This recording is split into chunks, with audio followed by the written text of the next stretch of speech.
یو موټر اوه ګیره دي، شپږ مخې ته دي، یو شاته ده، مخکې نه ځو همدا د شا ګیر هم رانیولی ده.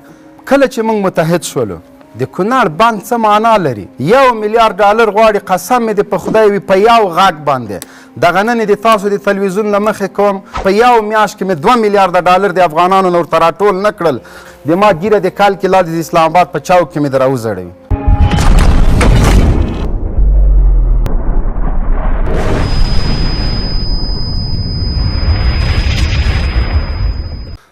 پاکستان همیش دا خبره مونږ کړې ده، نورو کړې، افغانانو کړې ده.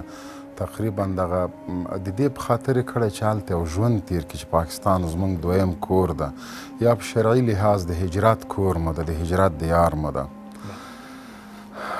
له اول د سره چې کله د داود خان پاچاهي یا جمهوریت نسکور شوی د پاکستان دغه جنایتونو ته مخه کړې، که هغه د سردار داود په وخت کې و، که له هغه نه وروسته څومره حاکمانو د روسانو د اشغال په وخت کې و، دوی اووه تنظیمونه جوړ کړه، د افغانستان د بربادۍ په خاطر یې جوړ کړه. روسان افغانانو مات کړه، کریډیټ دوی واخیسته، غنیمتونه د هغوی ټانګونه افغانانو ته پاتې شو، اره دوی کړه، تیارې، ټانګونه، اسلحې ټول یو روسای ټوپک زما یادېږي په 200 کلدارې خرڅېده. یو ټانک په 15,000 غلپایکار ټانک اره کېده پاکستان ته. زمونږ یوه چورلکه په منځ نیمېدله پاکستان ته په 20,000 په 10,000 کلدارو تله. دا ټول هغه څه و چې پاکستان وکړل، اما د مونږ په لاس یې وکړه. فکرونه زمونږ و، خوله زمونږ و، لاس زمونږ و، هر څه زمونږ و، مګر هم ګټه پاکستان واخیستله. دا چې بیا کله تنظیمونو په خپلو منځو کې اختلافات راغله، کابل په کنډواله بدل شو، د اسلام تر نامه لاندې هغه جنایتونه وشول چې کمونستان خلقیان پرې شرمېدل، له ده نه هم پاکستان ګټه پورته کړله. بیا د طالبانو نظام راغی، واکمني راغله، فساد ختم شو، د قدرت ججرې ختمې شوې، تقریبا 95% هیواد تر حاکمیت لاندې راغی.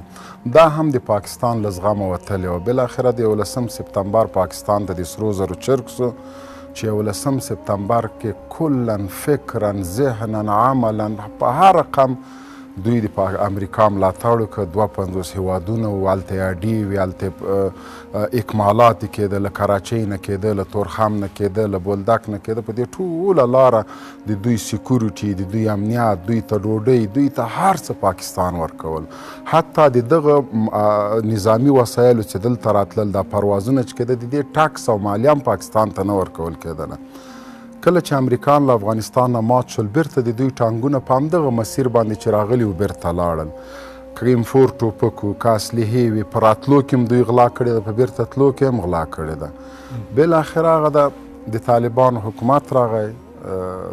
دوی چې څه تصور درلوده، دوی چې د چایو له پیالو سره راغلي وو، دلته یو رقم از ذهنیت یې ورکوه چې یعنې طالبان مونږ راوستل، خو هغه هم الله پاک پای ته ورسوه. دا اوسنی ناورین دا د افغانانو په ګټه ده، د دې نظام په ګټه ده، د دې جغرافیې په ګټه ده، زموږ د بیلې شوې خاورې په ګټه ده، دا زموږ په زیان نه ده. اما پاکستان خپل منافقات، رضالت هغه وښوده چې نه مخکې دوی موږ سره دوستانو، نه موږ نمک حرامه یو، نه مو د چا نمک خوړلی ده، او نه دومره نر ګاونډی یو چې موږ ته نمک راکړي. زمونږ راشن یې پټ کړي، زمونږ خیمې یې پټ کړي، زمونږ ټاګونه یې کباړ کړي دي، زمونږ په کارتون یې پیسې اخیستې، له IMF نه یې اخیستې، له ورلډ بینک نه یې اخیستې، له امریکا نه یې اخیستې، له اروپایي اتحادیې نه یې اخیستې دي. هر افغان په سر دوی له $1,000,000 نه زیات اخیستې دي. افغانان په خپله خاوره پراته وو، سرمایې خپلې وې، د خټو کورونه یې خپله جوړ کړي وو، زندګي خپله ځان ته جوړ کړی، تجارت یې خپله جوړ کړی. او نه افغانان د دې دپاره تللي وو چې هلته تجارت وکړي. روسي اشغال راغی افغانستان ته، په میلیونونو خلک بدبختانه مهاجر سو، داسې بد ګاونډي ته ورغلل چې له اولې ورځې تر دې ننه پورې د اعلی د فشار په توګه کارولې. لکه څنګه چې تاسو یادونه وکړه، دغه فشار بټنه موږ باید پای ته ورسو، خپله خاوره، خپله جغرافیه ښه پرېمانه لرو چې څومره افغانان وي راځي دلته به سختي موږ سره ګالي، لوږه به هم ګالي. مخکې د اطراس صاحب موږ سره شخصي مجلس کې دا خلک یې داسې عادت کړي په راشنونو باندې دلته زه څه شی خورم؟ افغانستان خلک خو میلیونران نه دي، یا په 10,000 یا په 15,000 یا په 8,000 یا په 2,000 یا په 10 روپۍ د ورځې خپله ګزاره کوي. خیر ده دلته د مونږ که مونږ ګوربشې خوړې دوی دې خوري، که مونږ جوار خوړه دوی دې خوري، که مونږ پلاو خوړه دوی دې خوري، که مونږ په خیمه کې اوسېدو دوی دې اوسي. پاکستان ته چې لاړه مهاجر څه درلوده؟ هغه دښتې چې مرغۍ زندهجان پکې ژوند نسو کولی، شمشتو، جلوزو کیم، د ملتان کیم، د مانسرې کیم، علیپور کیم، دا ټول کیمپونه دا هغه دښتې وې چې دلته حیوان زندگی نشو کولی. دغه افغانان لاړه هغه ځایونه یې آباد کړل. نو اوس چې له هغه جې نه راځي دا دویم انقلاب شو، مونږ به ورسره یو. هلته د دوی حق خلک خوړه، د دوی په ژوند د تجارت کوو، دلته به انشاءالله هغه شی نه وي. صادقانه به د دوی خدمت کوو، دوی د ملا سو پښه کوي، ځوانان دي. او په هغو افغانانو غږ کوم چې په اروپا، په امریکا، په عربو کې دي، د چا چې کور په پاکستان کې دي، برای مهرباني که نور هېڅ نسئ کولی، مونږ ته د کونړ ډیم مه جوړوئ، افغان مهاجرو سره کومک مه کوئ. صرف دغومره وکړئ چې د خپلو کورنیو باندې دا سیروم، دا پیسې بندې کوئ. شرط ورته دا کېده چې افغانستان ته لاړې زه د بچه یم، ته مې پلار یا مې مور یا مې ترور یا مې زوی هر څوک سې. افغانستان دغه اقدام چې افغان مهاجرین په زور راویستل، زموږ اتحاد او اتفاق ته نهایتا زیاته ګټه وکړله. په موږ کې هزاره دوی پیدا کړی و، په موږ کې ازبک دوی پیدا کړی و، په موږ کې ترکمان، پشهیي، پښتون قومونو جزیرې دا دوی پیدا کړي. اوس د قدرت جزیرې نسته، موږ یو ملت یو افغانان یو. هېڅوک به ونه وایي چې زه هزاره یم، هېڅوک به ونه وایي چې زه پښتون یم، هېڅوک به ونه وایي زه تاجک یم. موږ افغانان یو په عموم کې، دغه مو ملت ده، دا مو خاوره ده. دې ته له دې نه چې موږ کار وکړو موږ نه ده کړی. د راز صاحب ښه خبره وکړه، موږ باید په خپل ځان باندې یو څه ګوته ځان ته ونیسو. موږ نه و کړی، اما اوس ډېر ښه فرصت ده، راځئ چې دا کار وکړو. لومړی همدغه اتفاق او اتحاد دا لا زیات کو، د نفرت خبرې ونه کړو، په هېڅ افغان پسې بد ونه وایو، شاته لاړ نه سو. اکثریت خلک دي دغه پرونه مې یو څه موضوع ګرمسۍ وه، او دا فلانی ده او په پلانکي کې دا کړي، بستانکي کې دا کړي دي. وروره که هر څه یې کړي دي اوس نه کوو، خیر د تیر ته مه ځئ. کمونیست مونږ ملامتوو، مجاهد مونږ ملامتوو، دیموکرات مونږ ملامتوو، طالب مونږ ملامتوو، بس په دا خپلو کې لګیا یو. موټر اوه ګیره دي، شپږ مخې ته دي، یو شاته د مخکې نه ځو، همدا د شا ګیر هم رانیولی ده. صحیح ده، خو د خدای روی وکړو. کله چې موږ متحد شولو، د کونړ بند څه معنا لري، د هغه جوړول څه معنا لري. 1 میلیارد ډالر غواړي، قسم مې دې په خدای وي، په یو غږ باندې.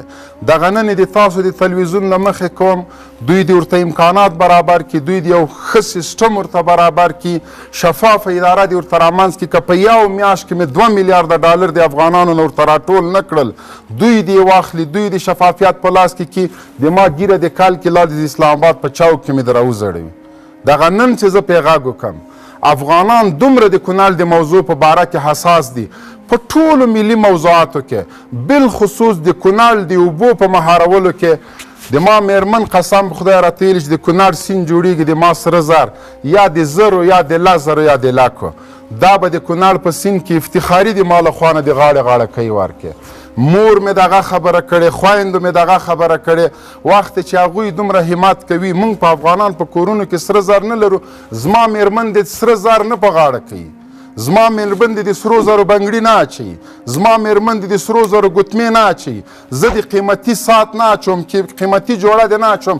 زه د کونړ په سیند باندې دا اوبه مهاروم، 10 کاله بعد مې خپلې ښځې ته 15 چنده 10 چنده زیات سره اخلم، له زراعت نه اخلم، له مالداري نه اخلم، له هر دغه د کونړ سیند خو ما ته سره زر دي.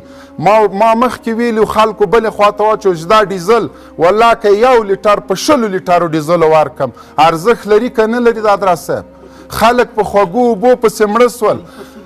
دغومره فراوانه په میلیاردونو متر مکعب اوبه د ورځې ورځي.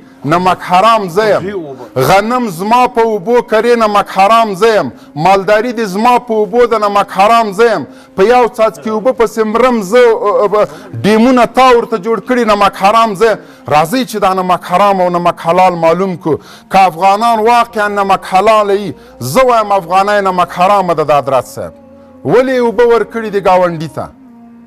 زه وایم ګاونډی نمک حرامه د ولې د پاکستان اقتصاد په پښو درولی خپل اقتصاد له بېچارګۍ نه له مظلومیت نه دې حالت ته رسېدلی هغه خلک چې افغان ته نمک حرام وایي په دغه وجه وایي چې اوبه زما دي زراعت هغه ورته کړي اوبه زما دي د برق ډیمونه هغه ورته جوړ کړي اوبه زما دي حوزونه او د مایانو فارمونه هغه ورته جوړ کړي دي نو خود زه نمک حرامه یم سړي زما دي ولس زما ده زمانان زما دي کار په پنجاب کې کوي بټۍ خښتې هلته وهي تجارت په پنجاب کې کوي زه وایم هغه افغانی چې شناختي کارډ لري 20 لکه کلدارې 50 لکو پورې یو شناختي کارډ والا قرضداری ده زه وایم هغه نه افغانی د یو ورې سر ګریوان کې کاته کي را دي چې د افغانستان تذکره دې واخلي هر تذکرې والا افغان ته د احصایې له مخې 50 لکه ډالر رسیږي اوس هغه قرضداری ښه ده که دغه تذکره ښه ده خو راځه اوس چې موږ ځوانانو نه لرو